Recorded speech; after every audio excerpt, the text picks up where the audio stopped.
Te decía, hoy el INDEC va a estar presentando los datos de la inflación del último mes de septiembre, unos datos que, bueno, la mayoría de los economistas coinciden en que va a estar entre el 6,5% y 7%. Pero para eso vamos a charlar con un especialista, que es Lautaro Moschet. Él es economista de la Fundación Libertad y Progreso, a quien le damos la bienvenida. Lautaro, ¿cómo te va? Bienvenido aquí a la mañana de T5 Noticias. Martín Galera es mi nombre. ¿Cómo estás? Bueno, Martín, un buen día para todos. Bueno, a ver, Lautaro, ¿dónde estamos parados con el tema de inflación al día de hoy?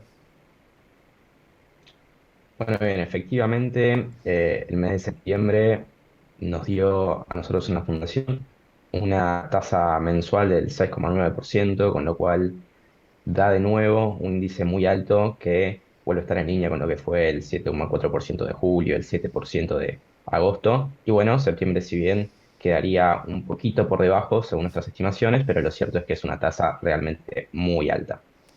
Sin lugar a dudas que es una tasa alta y que uno, bueno, a ver, en distintos puntos, si se quiere, a ver, alimentos, indumentaria, encuentras, ¿no?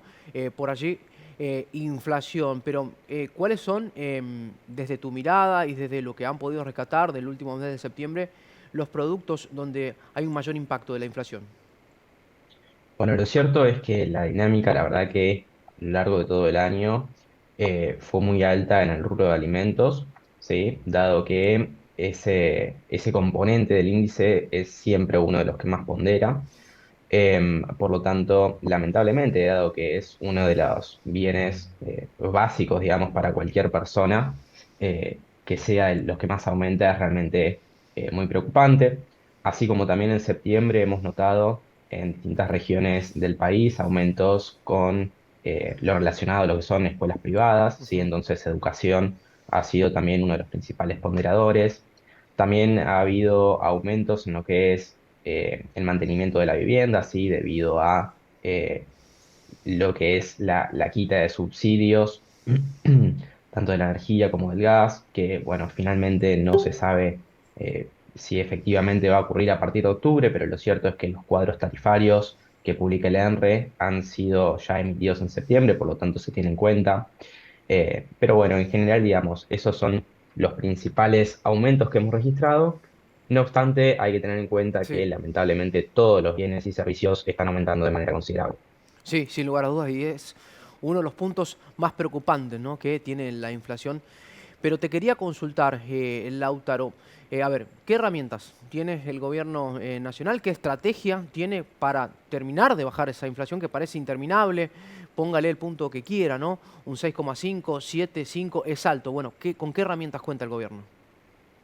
Bueno, bien, en el corto plazo la verdad es que es muy difícil Ujú. que baje la inflación, eso desde luego hay que tenerlo en cuenta.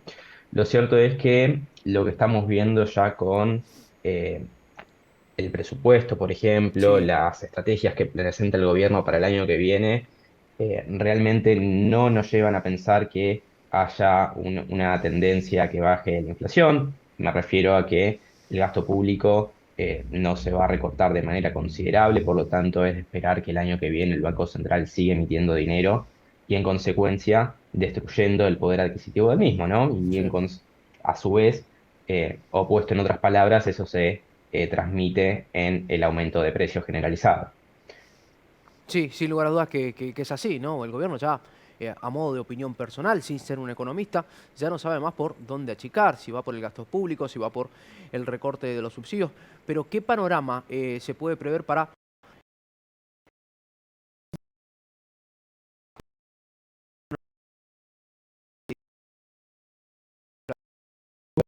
Con los métodos que hemos estado observando, también viene con mucha fuerza, probablemente se estacione por encima del 6% nuevamente y en lo que quede el año difícilmente baje de ese porcentaje, ¿sí? Del 6%.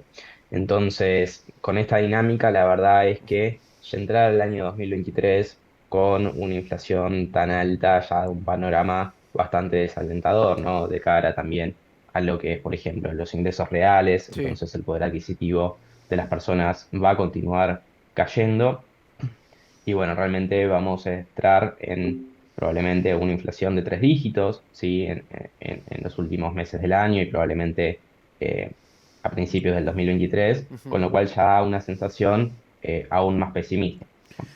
A ver, es preocupante, ¿no? Escuchar eso que decís, pero es también parte de la realidad en la Argentina, ¿no? Que la inflación puede llegar a tener números de 3 dígitos. Pero pienso en un 2023, el panorama que desde tu óptica nos está brindando y que la mayoría de los economistas coinciden no es muy alentador.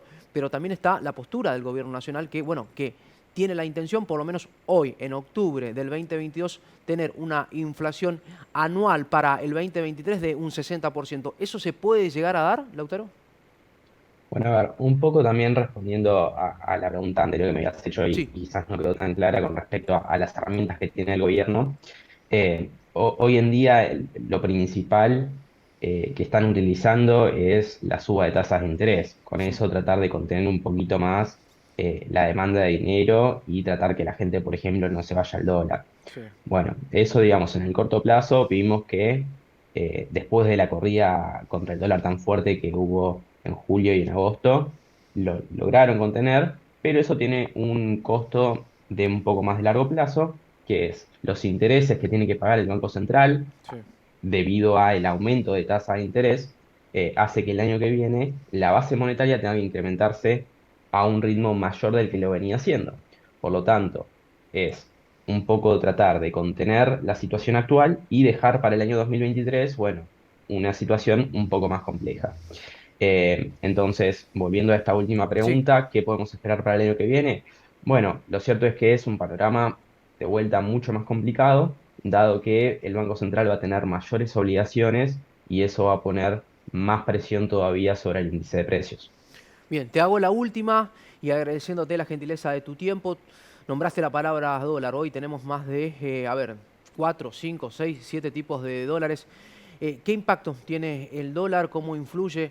Sobre todo para la audiencia, que por allí no entiende mucho de estas cuestiones específicas, pero que está bueno por allí contarle el impacto que tiene el dólar en la economía, en la suba de precios también.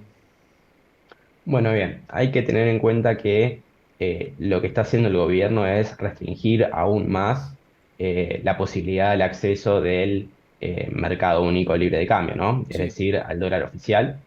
Por lo tanto, todas estas medidas que se están llevando a cabo, es decir, la implementación de nuevos dólares según los distintos rubros de la economía, el impacto directo que va a tener, digamos, va a ser mayor presión sobre los dólares paralelos, ¿sí? Ujú. Tanto sobre los dólares financieros, es decir, el MEP, el contado con liquidación, así como también el llamado dólar blue. Entonces, el primer efecto que vamos a encontrar es un salto, Sí. ¿sí? En esos tipos de dólares. Eh, no obstante, es cierto también que un poco más en el mediano plazo vamos a ver un encarecimiento Ujú. de aquellos productos que tengan ciertos componentes importados, Ujú. ¿no? O mismo aquellos productores que necesitan insumos importados y de vuelta, esos productos se les van a encarecer, por lo tanto, un poco más en el mediano y largo plazo vamos a ver las consecuencias también en el encarecimiento de esos bienes. Y ahora sí, te hago la última, que también está relacionada al dólar. Como economista, como conocedor de la materia, ¿conoces algún otro país que tenga tantos tipos de dólares? Bueno, honestamente no. Y eso es un poco de eh, lo que busca el gobierno en sí es, digamos, hacer una devaluación encubierta, Sí. no sincerar que el valor del dólar está en 300 pesos, sino que, aproximadamente, ¿no? Sino que Sí. busca justamente a través de impuestos elevar justamente lo que una persona tiene que pagar por un dólar. Sí. Pero lo cierto es que si después uno quiere vender esos dólares, bueno, obviamente no nos van a devolver el valor al cual lo compramos, sino que es prácticamente la mitad debido a la alta tasa impositiva. Entonces, ahí hay un doble componente. Por un lado, tratar de devaluar encubiertamente y por el otro lado también recaudar más impuestos. ¿Y por qué dólar nos tenemos que guiar? ¿Por el dólar blue o no? Bueno, es una buena pregunta. De vuelta, hay algunas industrias que aún conservan el acceso al dólar oficial, por lo Sí. tanto, eh, digamos, pueden conservar aún la estructura de precios que les brinda el dólar oficial. Hay otras que a medida que se va cerrando el grifo de Ujú. dólares, lamentablemente van a tener que ir accediendo a los dólares financieros Sí. y en consecuencia hay un componente ya de la economía que se empieza a regir por el dólar financiero y hay otro que todavía conserva, digamos, la estructura a través del dólar oficial. Entonces, no hay lamentablemente un dólar único y eso hace que la referencia tampoco sea tan clara.